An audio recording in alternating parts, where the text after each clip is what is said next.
Kami po siya sa Hindi, frente. nandun na kami. Hindi, oo. Uy, wag na! Ay, Go. nakalaki ngayon eh. Oo, ano, lumaki.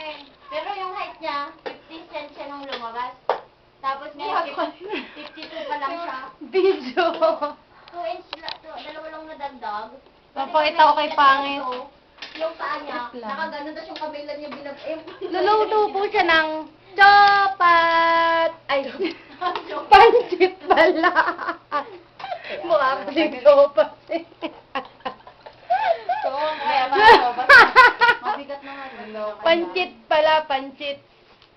Boyfriend po ni Renren. May boyfriend na. Kaanak mo pala, asawa, nasa Pinas ha, meron ka agad kapalit ha. Walang niya ka naman. Si, bali sabihin ko. Medyo. Basurahan nila, kaya punong-puno na. Di ba nandun tayo sa McDo? Oo. Sabi niya, nasaan ka ba itong